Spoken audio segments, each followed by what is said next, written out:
पानी गंदा है फिर भी हम पीते जा रहे हैं। पानी गंदा है फिर भी हम पीते जा रहे हैं। सुई में धागा नहीं फिर भी हम सीते जा रहे हैं। बड़े आश्चर्य की बात है, जीवन में सुख शांति नहीं फिर भी सुख शांति के लिए जीते जा रहे हैं। सुख शांति के लिए जीते जा रहे हैं। हर इंसान क्या, हर जीव आत्मा सुख के लिए प्रयास करता है, चाहे वो एक इंद्री भी हो, दो इंद्री हो। आपने देखा होगा कोई चींटी को भी पानी गिरा हो तो रास्ता दूसरा निकालने की कोशिश करती है, वो भी उसका प्रयास वही है। चींटी हो, मच्छर हो, मक्खी, कोई भी जीव जंतु हो, तीन लोक के सभी प्राणी सुख चाहते हैं और दुख से डरते हैं। लेकिन करुणा किनके जीवन में है?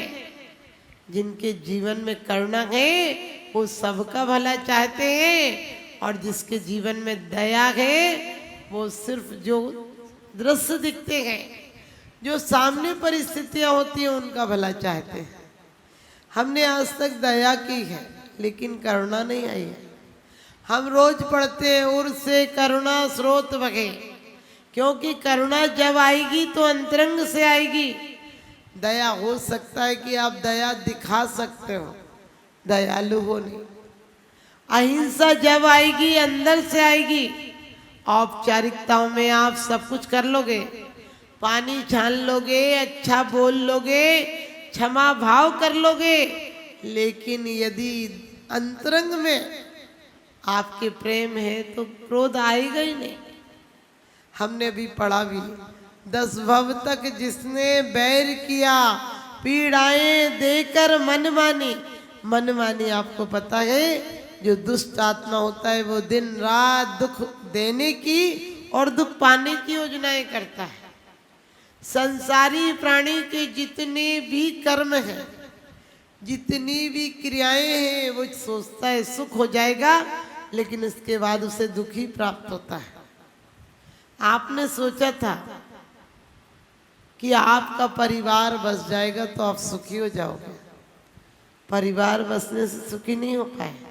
व्यापार चला लेकिन आपका व्यवहार कुछ बदला होगा, लेकिन अंतरंग नहीं बदला, आप सुखी नहीं हुए।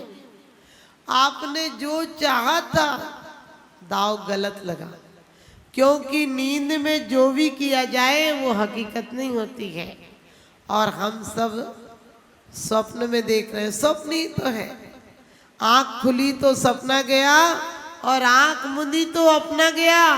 पगले 2 दिन का मेहमान था, बाद में दफना गया। एक सेठ का भी बच्चा बीमार था, सेठ का बेटा कई दिनों से बीमार था, एक ही बेटा था। डॉक्टरों ने मना सही कर दिया था, लेकिन फिर भी माँ बाप की एक उम्मीद थी। रात रात जागता, उसके लिए जो थोड़ी बहुत दवाइयाँ दे रखी थी वो देता, भगवान से प्रार्थना करता। अचानक रात को थोड़ी देर को झपकी लग गई और पत्नी जागी हुई थी और बेटा मर गया। पत्नी ने हिलाकर कहा, तुम सो रहे हो, बेटा मर गया, और चीखे मारकर रोने लगी। रोने की आवाज़ सुनकर उसकी नींद खुली और वो तो दंग हक्का बक्का रह गया, देखने लगा। पत्नी बोली, मैं बोल रही हूँ बेटा मर गया। तो कहने लगा, किसके लिए रो? बोले, किसके लिए? अरे बेटा अपना था, उसके लिए रो। तो कहने लगा, जब मैं अभी मेरी नींद लगी थी तो मैं देख रहा था मेरे 10 बेटे हैं, और वो बेटे भी मुझे ऐसे नहीं लग रहे थे सपने के हैं, वो बेटे भी मुझे ऐसे लग रहे थे कि मेरे हैं, बहुत होनहार हैं, बहुत बड़ा व्यापार जमा लिया, लेकिन तूने हिलाया तो मुझे याद आया वो बेटे नहीं रहे, और ये बेटा भी इतने दिनों से इसकी सेवा कर रहा हूँ, एक सपना ये भी टूट गया। अब किसके लिए रोऊं? इसके लिए रोऊं या उसके लिए रोऊं? आप समझ गए। हमारी भी मोह की नींद है, सब अपने नजर आते हैं, जबकि शमशान के आगे कोई संबंधी नहीं जाता। शमशान के आगे शमशान तक संबंधी जाते हैं, पत्नी दहरी तक जाती है, बेटा देह में अग्नि लगाता है, फिर भी सच बताना कभी ख्याल आता है? जितना प्यार आप बच्चे को करते हो इतना प्यार परमात्मा को भी नहीं करते। जितना आप धन दौलत को करते हो इतना प्यार अपने आप को भी नहीं करते हो।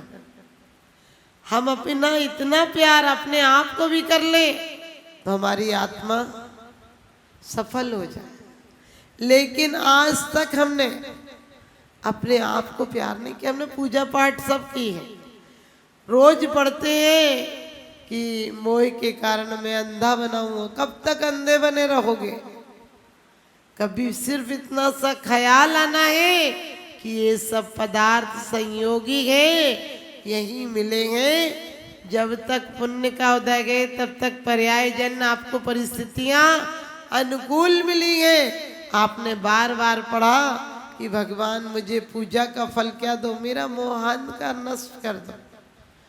क्योंकि मोह है जिसके कारण अपने पराये का भेदभाव नजर आता है। ये मोह है जो संसार बढ़ाता है। लोग कहते माता जी कौन सी माला फेरे कि मोह टूट जाए। मैंने की माला नहीं, एक बार आंख खोल के जगत को देखो कि कितने लोग चले गए, कितने लोग यही दावा करते करते चले गए संसार से कि मैं, लेकिन ये मैं कभी अपना नहीं होता। और आचार्य कहते हैं कि एक बार ये पता चल जाए, संसार में रहो, व्यापार करो, परिवार में रहो, कोई दिक्कत की बात नहीं, लेकिन आपको अपना बचाव कैसे करना है। वही 57 वेद है, आश्रम के भी है और वही संबर के कारण भी। आपकी प्रवृत्ति यदि शुभ में होती है, आपकी प्रवृत्ति जागृत अवस्था में होती है तो आपको पुण्य का बंध होता है। लेकिन हम पुण्य भी ज्यादा दिन नहीं चाहते। जब तक रोग ठीक नहीं हुआ तब तक दवा चाहते, हम जिंदगी भर दवा नहीं खाना चाहते। हाँ, इसी प्रकार से जब तक ये मोह का ज्वर नहीं उतरा तब तक के लिए भोगों की दवा लेनी पड़ रही है। लेकिन आप तो बड़े शौक से कहते हो सब चलता है। अरे आजकल कौन करता है? करना नहीं पड़ता है। धर्मात्मा की क्रियाएं स्वयमेव होती हैं। जिसके अंदर संसार से भीति है, संसार से भय है, वह संसार में रहता हुआ भी संन्यास में रहता है। और जिसके अंदर संसार से प्रीति है वह मंदिर में रह गए तो भी वही मांगने आता है, संसार मांगने आता है। संसार सब कुछ सहज में मिलता है, संसार में कुछ मांगना नहीं पड़ता है। आपने देखा, आपने नहीं चाहा तो भी आपका परिवार बस गया, बच्चे हैं, सब कुछ है। क्योंकि कामना वासना के रास्ते बहुत सरल और सस्ते हैं। वहाँ आदमी चला जाता है। ये मार्ग थोड़ा कठिन है, शुरू में कठिन है, क्योंकि वो प्रिय मार्ग है, वो प्रेम मार्ग है और ये श्रेय मार्ग है। यहाँ शुरू में कठिनाइयाँ आती हैं, लेकिन बाद में जीवन सुफल और सफल हो जाता है। सफल भी होता है, सुफल भी होता है और सहज भी होता है। सिर्फ हमें थोड़ा सा नजरिया बदलने की जरूरत है। क्योंकि कहते हैं नजर को बदलिए, नजारे बदल जाएंगे। सोच को बदलिए, सितारे बदल जाएंगे। किश्तियां बदलने की कोई जरूरत नहीं। धारों को बदलिए, किनारे बदल जाएंगे। धारों को बदलिए, किनारे बदल जाएंगे। दो शिष्य जा रहे थे, यही भादो, सावन भादो का महीना था, नदी चढ़ी हुई थी। अचानक किसी युवती का पैर फिसला और वो गोते खाने लगी। एक युवक कहने लगा अरे बचाओ, दूसरा कहने लगा अपन कैसे बचा सकते हैं, अपन ब्रह्मचारी हैं, उसको नहीं छू सकते हैं। अचानक दूसरा युवक जिसके अंदर से करुणा बही थी कि बचाओ, जीवात्मा है, और वो छलांग लगा गया और उसको बचा लिया। बचाकर उसे किनारे पर यथोचित उपचार करके थोड़ा सा पानी था उसका निकल गया और दोनों अपने गुरुकुल के लिए रवाना हो गए।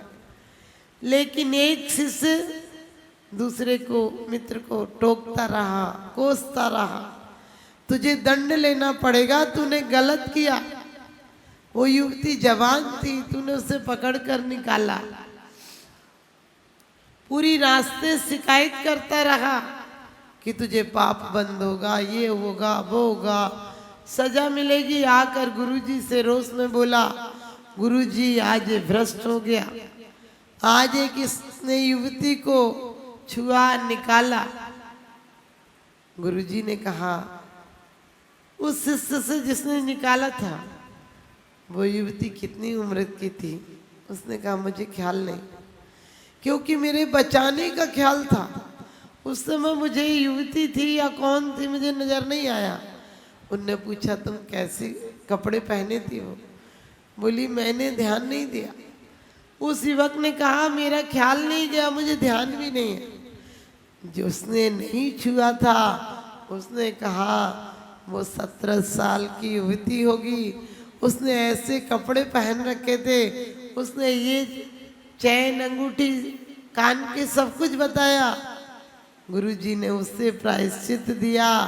कहने लगे ये तो युवती को लेकर निकाला, वही छोड़ाया, तो वहां से यहाँ तक लेकर आया दिमाग में युवती को। आप समझ गए। हम मंदिर में जाते हैं, उसने पूजा नहीं करी, उसने पाठ नहीं किया, उसने माला नहीं फेरी, उसने ठीक से नहीं फेरी, उसके घर से वो बहू नहीं आई, उसके घर का बेटा नहीं आया। आप तमाम लोगों के कचड़ा ढोने जाते हो या अपना कचड़ा साफ करने जाते हो? सोच कर देखना। मंदिर में आकर भी ये सब भाव आए तो अकेले ये लाइनें पढ़ना आपके लिए पर्याप्त नहीं है। आपने बार बार कहा हे अतिशयकारी ऋषभदेव, मेरे अंतर में वास करो और मेरे जीवन में पुण्य प्रकाश कर। अंतर में वास, मम ग्रह ध्यान दुबार आए निवसो जगनामी, जो सुवर्ण तन करो कौन है अचरज स्वामी। परमात्मा आप जमीन पर घर में आए थे, उसके पहले ये पृथ्वी स्वर्णमय हो गई थी। आपको मैंने अपने दिल में बैठाया गया कि क्या मेरा दिल कच्चे लोहे की तरह रहेगा जिसमें जंग लग जाती है? मेरा दिल भी जब पृथ्वी स्वर्णमय हो गई थी तो मेरी आत्मा भी स्वर्णमय हो जाएगी। स्वर्णमय का मतलब वो सोना नहीं जिससे जेवर को बनाकर पहनते हो, वो सोना कोई सोना मायना नहीं रखता है। उस सोने की बात कही कि मेरी आत्मा सोने सी हो जाएगी, इसमें कसायों की जंग नहीं लगेगी। सोने में जंग नहीं लगती और लोहे में जंग लग जाती है। परमात्मा अभी तो ऐसी हालत है जरा सी नमी मिले और हम पर कसायों की जंग लग जाती है। जरा सी फिसलन मिले हम फिसल जाते हैं। हमारी पांचों इंद्रियां जन्म जन्मांतर से भोगों के प्रति आकर्षित रही हैं, इसलिए हमें प्रिय लगते हैं।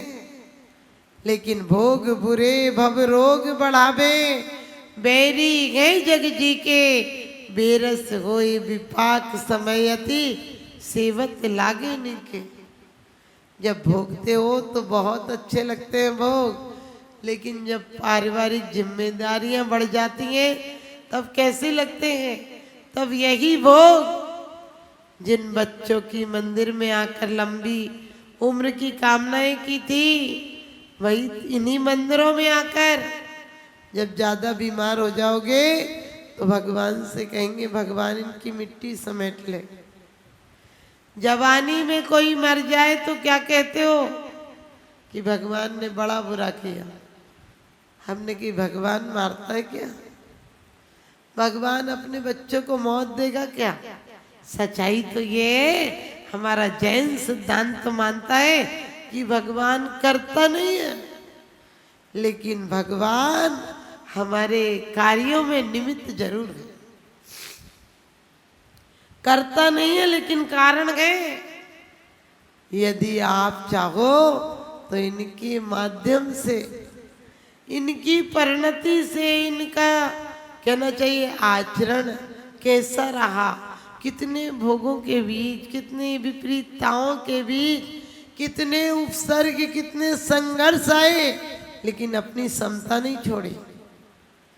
ओले सोले पत्थर पानी सब बरसे, अपने पे तो कोई टेढ़ी निगाह देख ले तो ओले से ज्यादा काम हो जाए। अपन को कोई जय जिनेन्द्र नहीं कर ले तो आफत हो जाए।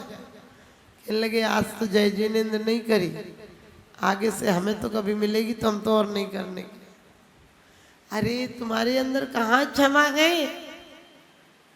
ध्यान रखना, 10 लक्षण आते हैं तुम्हारे आत्म लक्षण की जागृति के लिए आते हैं, आने वाले हैं, हर साल आते हैं, बेचारे चले जाते हैं। जो ज्ञानी होते हैं वो उन्हें आत्मसात कर लेते हैं, वो परमात्मा बनने में कारण बन जाते हैं। हम हर साल क्षमा वाणी बना लेते हैं, हमारी वाणी तक ही आती, क्षमा अंदर तक नहीं जाती। अंदर तक चली जाए तो दुनिया की कोर्ट केस सब खत्म हो जाए। छोटी छोटी बातों पर लड़ाई हो जाती है। कभी सोचा करो कि सामने वाले की कमजोरी है, उसने कुछ कह दिया होगा, बर्दाश्त नहीं कर पाया होगा, लेकिन हम ऐसा सोचते नहीं। उसने मेरे साथ ऐसा किया, अरे तुम कब तक रहोगे? तुम कब तक जिंदा रहोगे? क्या भरोसा, कांच का घट है, किसी दिन टूट जाए और एक मामूली कहानी है अधूरी छूट जाए। पांचों इंद्रियां तुम्हें इसलिए नहीं मिली थी कि भोगों के लिए, क्योंकि भोग तो तुम्हारी कायरता का प्रतीक है। अंतर विषय वासना भरते, बाहर राग द्वेष गए भारी, याति परम दिगंबर मुद्रा, धर न सके वे दीन संसार। दीन कहा है, तुम खुश मत हो ना कि तुम बहुत बड़ा तीर मार लिया तुमने। तुम करुणा के पात्र हो जो संयम नहीं ले पा रहे हो, लेकिन कम से कम आंशिक संयम तो लो। बरसात के दिन है, हम कम से कम आप लोग 8 बजे 8:30 बजे कुछ तो मर्यादा बनाओ।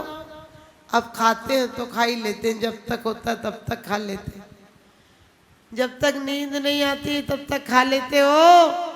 आचार्यों ने हमारे यहाँ ये कहा है कि रात्रि भोजन महापाप है। रात्रि भोजन महापाप है का मतलब सिर्फ जीव हिंसा की अपेक्षा से नहीं, आपकी अपनी हिंसा भी हो रही है। आप अपना आत्मघात कर रहे हो, क्योंकि यदि आपने सोने के 6 घंटे पहले भोजन नहीं किया तो समझ लेना तुमने अपनी मौत को निमंत्रण दिया। छोटा बच्चा होता है, आपने देखा होगा, छोटा बच्चा फेफड़ों से सांस लेता है, और बड़ा आदमी हो जाता है तो सोते समय भी श्वास पेट से लेता है, क्योंकि चिंताओं के कारण हमारा बोझ बढ़ जाता है। और रात को जब सारी शक्ति भोजन पाचन में लग जाएगी तो तुम्हारी मृत्यु तो पक्की है। तुम्हारी मृत्यु पक्की है का मतलब तुम्हारे जीवन के साथ तुम अपने आत्महत्या कर रहे हो। इसलिए कम से कम व्रतों के नाते आपको 2 फायदे हो जाएंगे, व्रत भी फल जाएंगे और आपका स्वास्थ्य भी ठीक हो जाएगा। इसी प्रकार से हमारे आचार्यों ने कहा क्रोध नहीं करना। जो आज साइंस कहती है, आप जाकर कहीं कहीं पर जाकर कितनी जगह आप लोग क्लासें ज्वाइन करते हो, हमारे आचार्यों ने पहले ही कह दिया कि क्रोध में आपका रस विष बन जाता है, आपकी नाड़ी वायु अच्छे से प्रवाहित नहीं होती है, कहीं ना कहीं रुक जाती है और वो ग्रंथि बीमार का रूप ले लेती है। हमारे आचार्यों ने कहा अहंकार मत करना, क्योंकि अहंकार के माध्यम से तुम अपने आप को विषाक्त कर रहे हो, तुम लोगों से दुश्मनी मोल ले रहे हो। हमारे आचार्यों ने यही तो कहा है और यही कसाई से त्याग करने की बात कही है। मायाचारी मत करना, क्योंकि मायाचारी करोगे तो तुम निश्चिंत नहीं जी पाओगे और भय से भी आपकी सांसें गलत चलती हैं। आपने देखा होगा, प्रेम हो तो रात छोटी लगती है और दुश्मनी हो तो रात बड़ी लगती है। जब आप प्रेम में होते हैं तो जीने का मन करता है और जब आप क्रोध में होते हैं तो मरने या मारने का मन करता है। प्रेम में होते हैं तो सामने वाले प्रेमी की जीने की कामना करते हो और जब वही दुश्मनी में बदल जाए तो उसकी मौत की कामना करते हो। लोग जिसके बिना जी नहीं पाते थे उसके साथ नहीं जी पाते। आप समझ गए आजकल की हालत। जिसको पलकों पे बिठाते थे उसे फूटी नजर देखना पसंद नहीं करते हो, क्योंकि जब तक पर्दा था, जब तक मायाचारी थी, तब तक तुम्हारी हकीकत समझ में नहीं आई थी। और जिस दिन मायाचारी से पर्दा हटेगा उस दिन जीवन में कलह और विद्रोह हो जाएगा। आज घर घर में कलह है, जहाँ धर्म है वहाँ कलह नहीं है। आप कहोगे माता जी हमारी दादी जी, एक महिला आई और बोली माता जी हमारी दादी जी धर्म करती हैं लेकिन उनके जीवन में शांति नहीं है।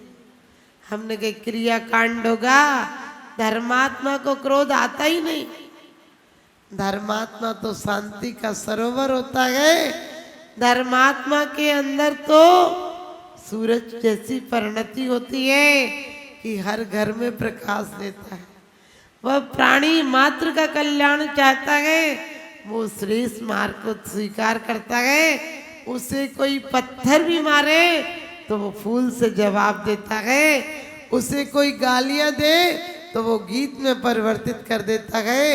उसके जीवन में संघर्ष हो तो वो सहर्ष स्वीकार कर लेता है और उसका परिणाम होता है कि उसका बार भी उपहार बन जाता है, उसके लिए प्रहार भी वरदान बन जाया करता है, उसके लिए तलवार के वार भी मालाएं बन जाते हैं। आपने सुदर्शन से के बारे में देखा होगा, उन्हें तलवार का वार किया गया, माला बन गई। धवल सेठ ने मायाचारी से आकर पहले बेटा और बहू का नाटक किया, बाद में बहू पर भी उसकी नजर गलत हो गई और श्रीपाल को धक्का दे दिया। लेकिन श्रीपाल का पुण्य प्रबल था, एक तख्ता हाथ लगा और समुद्र को किनारे पार करके वहां भी राज्य प्राप्त कर लिया, रैन मंजूषा प्राप्त कर ली। आप ध्यान रखना, पुण्य फले तो सब फले, वनिज खेत व्यापार। आज अंदाज लगाना, यदि तुम्हारा मन करे कि नहीं ये तो जीवन चलता ही रहता है, हम पूजा जरूर करेंगे।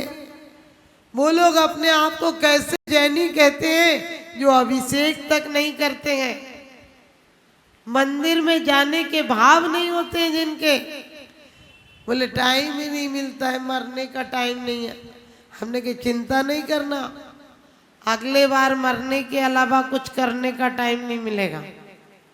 समझ गए? अगले बार ऐसी परिणति मिलेगी। मैंने एक भाई से कहा, बंगाल की बात है, जब ब्रह्मचारिणी थी, मैंने कहा मंदिर आया कर, बोले समय नहीं मिलता है। मैंने कहा सप्ताह में आया कर, बोले समय नहीं मिलता है। मैंने कहा महीने में आया करो, स्वाध्याय किया करो, तो बोले समय नहीं मिलता है। हर बात में मैंने कहा महीने में, 15 दिन में, 8 दिन में, 1 दिन आया करो, बोले समय नहीं मिलता है।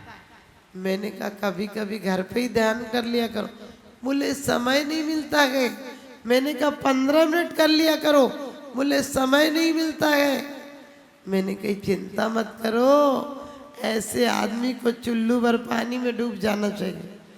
बोला मैं इतना बड़ा आदमी चुल्लू भर पानी में कैसे डूबूंगा। मैंने कहा चुल्लू भर पानी नाक में डाल ले, अभी पता चल जाएगा। बाकी तुझे अभी टाइम नहीं मिलता है, अगले बार चुल्लू भर पानी में डूब के मरेगा और इससे ज्यादा औकात नहीं रहेगी।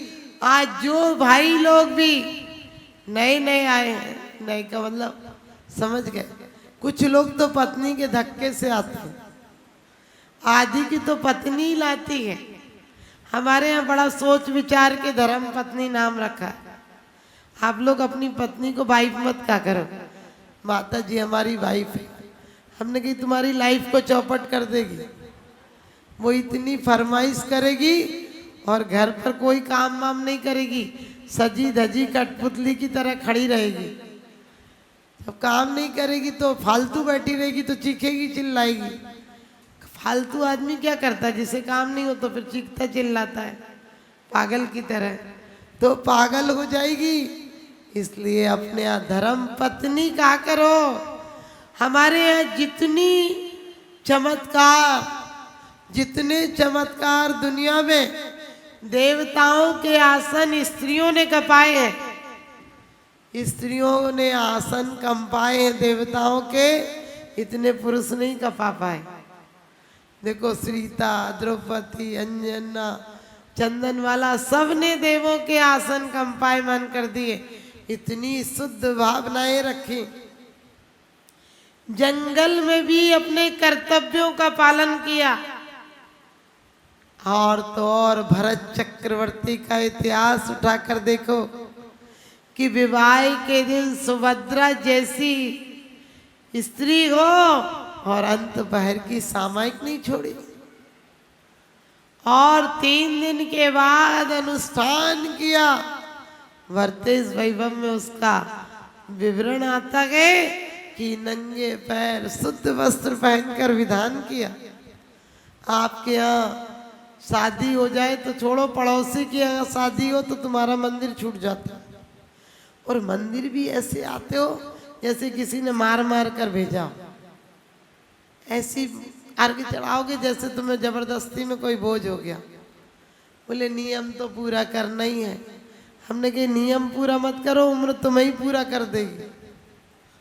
ये जीवन मिला है पाप को काटने के लिए, उम्र तो आपने आप काट देती है, उम्र को तुम क्या काटोगे। इसलिए जितने भाई लोग हैं धक्के से मत आओ, क्योंकि पत्नी तो सुधार ही देती है। भारत की पत्नी धर्म पत्नी होती है, ये धर्म पत्ता नहीं होते। भारत की पत्नी सती होती है। आपने दुनिया में सतियों के चबूतरे देखे होंगे, वो सती नहीं जिसे जबरदस्ती मार दिया जाता था। हमारे यहाँ बहुत सारी सती, हाड़ौती कहलाता बूंदी के साइड। हमारा बूंदी में चतुर्मास हुआ, वहाँ महल है। उन लोगों ने बताया हाड़ौती है, पूरे प्रदेश को हाड़ौती इसलिए कहते हैं, यहाँ की रानी बहुत वीर थी। मैंने कहा क्या वीरता के काम किए? कहने लगे उसके पति युद्ध में गए थे, वहाँ पत्नी का स्मरण आया और उन्होंने अपने दूत को भेजा कि उससे कहो उसकी कोई निशानी ले आएंगे, उसकी याद आ रही है। तो रानी ने जैसे ही सुना, उसने अपने हाथ से बाल पकड़े और तलवार गर्दन से काट कर उसकी थाली में रख दी। सोचिए ऐसी ऐसी रानियां हुई कि उससे कहना कि राज सत्ता से बड़ी किसी से प्रीति नहीं हो, और आज के बाद मैं नहीं रहूंगी तो सिर्फ वो राज्य सत्ता के लिए लड़ेंगे। और वही किला एक ऐसा है जिस पर कोई विरोधियों ने शासन नहीं कर पाया। तो ध्यान रखना, आज तक जितनी भी आराधना और उपासना महिलाएं करती हैं, लेकिन अब कुछ कुछ महिलाएं भी शिथिल होने लगी।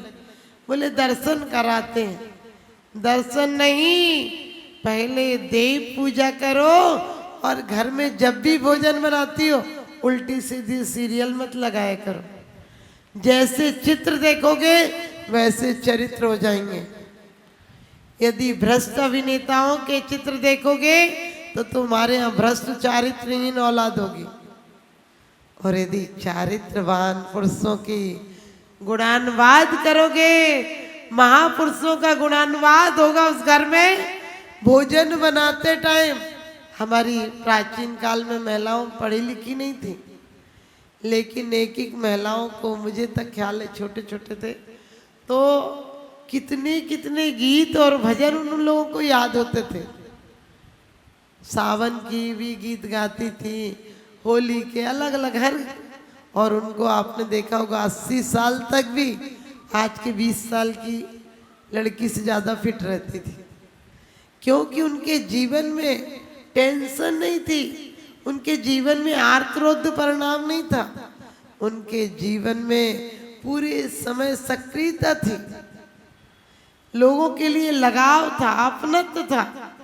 आज लगाव अपनत्व सब कौन, आज रिश्ते सच पूछो दिखावे के रह गए। हर त्योहार पर तुमने लेन देन को विशेष महत्व रखा, लेन देन पर नहीं, प्रेम और करुणा के स्रोत बहाओ। कोई भी त्योहार पर है, कुछ लेना देना मत करो, अरे खा लो एक जगह बैठकर और आनंद मना लो, ऐसे जीवन बिताओ। कभी भी शादी हो, बच्चे का जन्मदिन हो तो मंदिरों में आकर अनुष्ठान करना, वहाँ केक फेक कटवाने मत चले जाना। अब कटवाना भी हो तो ये संस्कार तो दो कि बेटा मंदिर जाते हैं, आज के दिन वहाँ आरती करके आते हैं, पूजन करके आते हैं। यदि इतना संस्कार भी रहा तो ध्यान रखना, ये आप तो सिर्फ मंदिर ला रहे हो बच्चे को, बच्चा आपको बुढ़ापे में हाथ पकड़कर मंदिर के दर्शन करा देगा। यदि आप बच्चों को आज कहोगे कि बेटा अपन अभिषेक करते हैं, उससे संस्कार पढ़ेंगे, रोज अभिषेक को जाएगा। छोटे बच्चे को आप कहते हो ये क्या समझेगा, आप घर पे रख लेना, मैं मंदिर होके आ रही।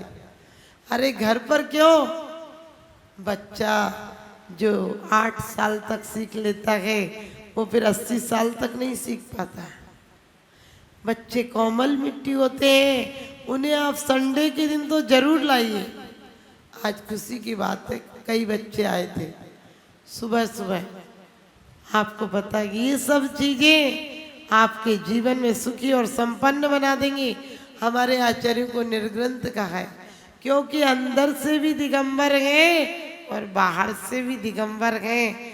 हम कम से कम निर्ग्रंथ नहीं बन पाते हैं तो कसायों की ग्रंथि तो नहीं रखे। मायाचारी इतनी बढ़ गई है, ओठों पर हंसी अंदर में ज्वाला गए, ऊपर से सफेद अंदर से काला गए, दिखावा इतना बढ़ गया है कि तिजोरी तो खाली बाहर से ताला है, तिजोरी तो खाली बाहर से ताला गए। आज हर लोग कहते हैं आजकल इससे कम क्या दिया जाएगा। अरे क्या ये सब, हम जैन समाज अपरिग्रह की बात करते हैं, लोभ त्याग की माला फेरते हैं और ये सब सुधार नहीं लाते हैं। अगर अब भी नहीं चेते तो मिट जाएंगे दुनिया से, हमारी दास्ता भी ना होगी। दास्तान में अभी भी कुछ भाई ऐसे बैठे हैं जिन्हें यदि कह दो कि 2 स्तुति याद है तो मुझे पता है कि एक स्तुति भी याद नहीं हो। जीवन भर में इतना कंप्यूटर जैसा दिमाग है, व्यापार इतना बढ़ाया तुमने, तुम्हें इतने फोन नंबर याद है, एक भगवान से मिलने की नंबर है जो आराधना उपासना, एक स्तुति याद नहीं है। कम से कम यदि बुद्धि इतनी ठस हो गई कि कुछ याद नहीं होता तो किताब उठाकर प्रतिदिन मेरी भावना और सच पूछो तो 24 स्तवन हर बच्चे बच्चे को याद होना चाहिए। और हम तो बार बार कहते हैं घर को शमशान घाट मत बनाओ, क्योंकि जहां धर्म नहीं है वो तो लाश है। आचार्यों ने कहा कि वो मरघट नहीं है जिससे तुम डरते हो, एक घट में से प्राण प्रतिदिन घट रहे हैं, प्रतिदिन आयु के निशे गुजर रहे हैं। ये मरघट है अपने आप में, बहुत सारे जीवाणु हैं इसके अंदर। साइंस भी कहती है कि 7 अरब जीवाणु हैं और हर 7 साल के बाद कम से कम 10 करोड़ जीवाणु मर जाते हैं। जो कई बार कहते हैं आप कितना बदलाव आ गया बच्चे में, वो बदलाव 7 साल बाद आ ही जाता है। और जब हम मरते हैं तो 7 अरब जीवाणु मरते हैं। हमारे आचार्यों ने जो भी पद्धति बताई है सूतक पातक की ऐसे ही नहीं बताई है। हम इतने जीवाणुओं को जला कर आए हैं और सचमुच मरने के बाद तो और भी अंतर मुहूर्त में जीवाणु पड़ जाते हैं। इतने जीवाणुओं को जला कर आए हैं। हमारे यहाँ तिया के दिन, तिया तक आप समझ गए दीपक जलता है। क्यों जलता है वो दीपक? आपसे पूछूं तिया क्यों मनाते हैं? कोई बता पाएगा?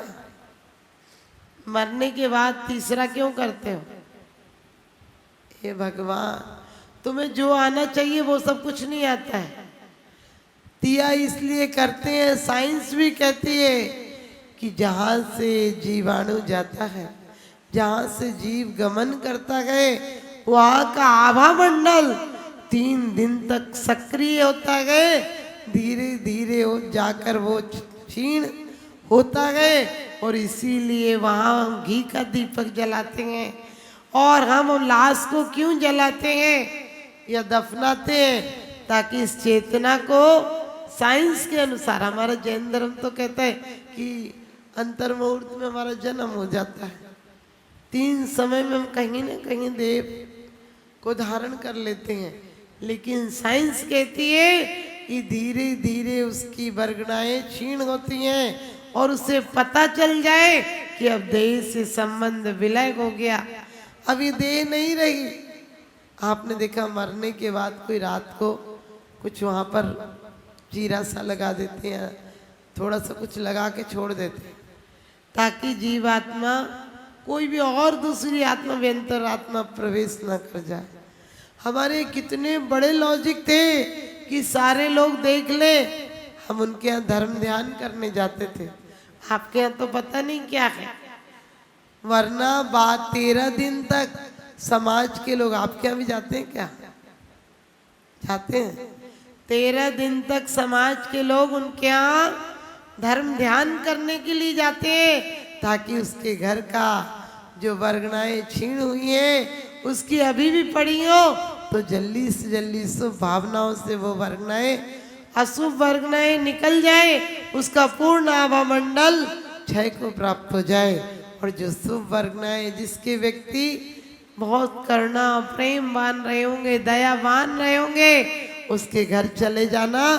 वैसे समय में भी जो देव गति में गया होगा, ऊंचे देवों में पैदा हुआ होगा, वहां जाकर इतनी शांति मिलती है, इतनी शांति मिलती है क्योंकि उसकी शुभ वर्गणाएं भी धीरे धीरे, वर्गणाएं तो आभा मंडल के साथ क्षीण हो जाती हैं। आपने देखा होगा किरलियान में आज वो फोटोग्राफी चल गई है कि यदि आपके शुभ विचार चल रहे हैं, सकारात्मक विचार चल रहे हैं, तो जो मशीन है उसमें बिल्कुल इसी जी जैसी लाइन आती है, सीधी आती है।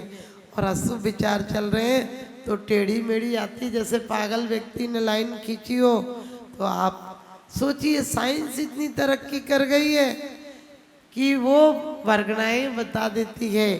तो फिर हमारे आचार्यों ने तो कहा है कि लोग में ठसा ठस वर्गणाएं फैली हुई है। आज आप सिर्फ दया तो कर लेते हो, लेकिन आपके जीवन में करुणा आ जाए, इसके लिए हमें जीवन में प्रयास करना है। किसी जीव से वैर विरोध नहीं रखना है। प्रत्येक दिन हमें ये भावना माना है, रोज 15 मिनट कम से कम बैठकर सोचा करो कि आज हमने किसी को क्यों पाप का उपदेश दिया, उसके व्यापार में हमने फालतू सलाह क्यों दी। आज हम बेवजह, आप कहोगे माता जी वजह से गुस्सा आती है। अरे आपके गुस्से से कोई सुधरा है क्या? आप जरूर अपना बिगाड़ कर लिया। तो सोचा करो, ये सब भाव लाओगे तो तुम्हारे अंदर दया तो आ जाए तो भी अच्छा है। दया बाहरी होती है, करुणा आंतरिक होती है। दौलत राम जी कहते कहे सीख गुरु करुणा धार, कि करुणा करके वो आपके हित के लिए कहते हैं कि आज तक हमने चतुर्गति 84 लाख योनियों में दुख के अलावा कुछ नहीं सहा। आप लोग 84 लाख योनियां कहते हैं, कोई बताएगा कि एक योनि के भी 1-2 उदाहरण? आपने सिर्फ पढ़ा होगा 84 लाख योनियां।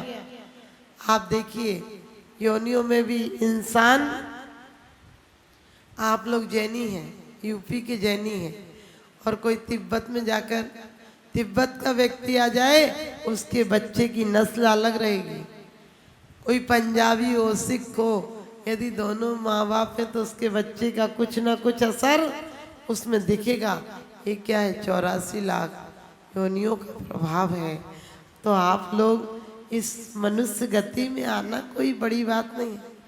मनुष्य गति में आकर सद्भावनाएं लाना, अपने जीवन के प्रति क्या जागृत भाव आना, अपने उत्थान की योजना बनाना। कोई अके हल्दी नमक छोड़ दो ये बात नहीं है, लेकिन सोचो कम से कम उन्होंने पूर्ण संयम लिया है, हम आंशिक संयम लेंगे। उन्होंने पूर्ण कसायों का त्याग किया है, हम आंशिक रूप में कसायों का त्याग करेंगे। उनने महाव्रती समितियों का पालन किया है, कम से कम उनका तो परम उत्थान हो गया। हम संसार में रहते हुए आंशिक रूप में व्रतों को पालेंगे, देख कर चलेंगे, सोच कर भोजन करेंगे, शुद्ध भोजन करेंगे, अच्छा बोलेंगे, हित मित प्रिय बोलेंगे, जिसमें किसी का मोक्ष मार्ग प्रशस्त हो ऐसी बातें बोलेंगे। और इसके साथ ही हम कुछ चीज़ रखेंगे, उठाएंगे तो देख सोच कर रखेंगे। हम कहीं मलमूत्र क्षेपण करेंगे, पानी डालेंगे, कुछ चीज़ आप लोग लेते हैं और बिना देखे डाल देते हैं, तो उस सब में आपकी क्रियाएं यदि शुभ होंगी। कहते हैं बुद्ध कहीं से निकलते थे, एक व्यक्ति उसे रोज कचड़ा डाल देता, वो झाड़ते और चले जाते। वो निकले 2-3 दिन नहीं आया वो, तो उन्होंने कहा क्या हुआ, ये दिखता नहीं। तो लोगों ने कहा वो अच्छा हुआ, वो जैसा करता था वैसे ही हुआ, वो बीमार पड़ा है। उन्होंने कहा बीमार है, और वो कहने लगे देखने चलता हूँ। तो उसके घर ऊपर गया, वो तो घबरा गया क्योंकि बीमार था, कर तो कुछ सकता नहीं था, तो वो घबरा गया। कहने लगे आप, बोले आप 2-3 दिन से दिखे नहीं थे ना, तो मैंने सोचा आप मिले नहीं। तो वो कहने लगा नहीं नहीं मेरे से गलती हो गई। कहने लगे कोई बात नहीं है, वो तो जब हुई थी तो हो गई, अब आपका कुछ भाव रहा होगा, कहना चाहते होगे, कुछ नहीं कह पाए होगे तो कुछ डाल कर कह देते थे। और वो कहने लगा नहीं मेरे से गलती हो गई। वो कहने लगे जो गलती हो गई वो तो दूसरा था, तुम तो दूसरे हो गए। वो कहने लगा नहीं मैं वो ही हूँ। कहने लगे नहीं तुम उस समय थे तो उस समय कसायों का आवेग वाला इंसान था, अब तुम हो, अब क्षमा वाला इंसान है। ऐसी परिणति हमारी हो जाए तो समझ लेना धर्म की शुरुआत हो गई है। घर पर भी, घर पर प्रेम से रहो। मैं सबसे कहती हूँ घर में प्रेम से रहोगे तो परमात्मा से भी प्रेम होगा। घर में यदि प्रेम के रिश्ते नहीं रहे तो यहाँ अभिनय होगा, ढोंग ढकोसला होगा। क्योंकि लोग मंदिर में आते हैं तो कहते ढोक दे ढोक दे, मुझे ऐसे लगता है जैसे कह रहे ठोक दे ठोक दे। अंदर से झुकने के भाव आना चाहिए। तो वास्तव में आप लोग बहुत सौभाग्यशाली हो कि विषापहार विधान आप लोग कर रहे हैं, जिसके द्वारा विष का, वो तो एक सर्प के विष का अपहरण हुआ था, हमें और आप सबको भी मिथ्यात के नाग ने डगर रखा है। और उस नाग का जगर कैसे उतरे, तो पूजा पहला कारण है हमारे 6 कर्तव्यों में। और आप लोग सौभाग्यशाली हो जो पूजा कर रहे हो। इस पूजा का फल एक दिन आप पूज्यता प्राप्त करो। हमको पूजा करते करते नहीं मरना है। हम पूजा पुण्य के लिए भी नहीं करते हैं, हम पूजा परिवार के लिए भी नहीं करते हैं, हम पूजा जैन है इसलिए नहीं करते हैं, क्योंकि हम पूजा जैन होने के नाते करते हैं। तो कोई इबादत करता है, कोई सजदा करता है, कुछ भी आप समझ गए। हर मजहब वाला अपने हिसाब से भगवान को याद करता है, लेकिन हम जैन होने के नाते हमें वो कीमिया पता है कि इनकी पूजा करते करते हम एक दिन स्वयं पूज्य बना पाएंगे। तो हम पूजा स्वयं पूज्य बनने के लिए, स्वयं उन गुणों को आत्मसात करने के लिए पूजा करते हैं। आप सबको भी वो गुण प्राप्त हो। आपका ऐसा पावन पुरुषार्थ जगे। आप सबको बहुत बहुत आशीर्वाद। और आप लोग संडे का दिन है तो आए हो, समझ गए। जब लोगों को टाइम मिलता है तो चले आते हैं। कभी कभी लोग कहते हैं टाइम मिलता तभी मंदिर जाया जाता है। हमने कही टाइम पास मूंगफली नहीं है कि जब मिले तो चलो खा लेते हैं टाइम पास का। ये तो आप हर व्यक्ति को, हर शख्स को। कुछ लोग कहते बच्चा स्कूल जाता माता जी मंदिर नहीं जा पाता है। मैंने कही वो ट्यूशन आके जाता है, मंदिर नहीं जा पाता है। अरे तुम्हारे करोड़ों की दौलत किस काम आएगी। बच्चों को शुरू से ऐसी लगन लगाओ कि बेटा सुबह नहीं जा पाते तुम जैनी, हम एक दिन भी बिना मंदिर के नहीं रहते हैं। ऐसी लगन लगाओगे तो इन मंदिरों की परंपरा चलेगी। क्योंकि अभी तो क्या समझ गए 2550 साल बीते हैं, अभी तो 18,000 वर्ष तक आपकी परंपरा के द्वारा ये धर्म की पावन पवित्र परंपरा चलाना है। तो अभी से इतने मायूस मत हो, उदास मत हो, निराश मत हो। क्योंकि लोग कहते हैं बुढ़ापे में धर्म कर लेंगे। हमने कहा यदि बूढ़े मंदिर आएंगे तो फिर समझ गए अपमान हो जाएगा ये तो धर्म का।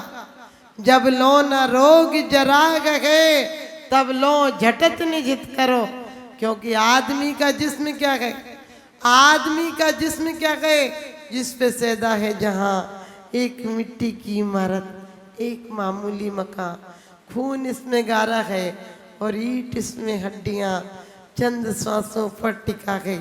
एक हमामी नूर जहाँ मौत की झकझोर आंधी जिस दिन भी टकराएगी, मौत की झकझोर आंधी जिस दिन भी टकराएगी, दम की दम से यही इमारत टूट कर गिर जाएगी। दम की दम से यही इमारत टूट कर गिर जाएगी। तो आप लोगों को टूटने के पहले इस पर महल तैयार करना है। वो क्या है, प्रेम और करुणा से धर्म की शुरुआत होती है। आप सबके जीवन में करुणा आए, प्रेम आए। और छोटे छोटे बच्चों को आप प्रतिदिन मंदिर ले जाना। जब बच्चे को माँ सुलाती है गोद में, अपने बच्चों को नौकरों के भरोसे मत पलवाना, वरना तुम नौकरों के भरोसे पलने के लिए तैयार हो जाना। क्यों? जो बच्चे माँ के हृदय के करीब रहते हैं वो जिंदगी भर बच्चे माँ को दिल के करीब रखते हैं। तो आप भी ध्यान रखना, तुम्हें अपने तन से तन देती है माँ, तुम्हें अपने तन से तन देती है माँ। जीवन को दांव पर लगाकर तुम्हें जन्म देती है माँ। भगवान के साथ माँ की भी पूजा करो, क्योंकि भगवान को भी जन्म देती है माँ। ये माँ तो देती है, हमें जिनवाणी माँ का अंदर में स्थान बनाना है। आप सब बहुत सौभाग्यशाली हैं। सभी आज लोग जितने लोग आए हैं, आप लोग कुछ दिन और आइए, क्योंकि उसके बाद सब इस समोसरण विघटित हो जाएगा। लेकिन आपको सौभाग्य की बात बता दूं कि हम भगवान का 1.25 लाख 1.25 करोड़ जाप कराते हैं।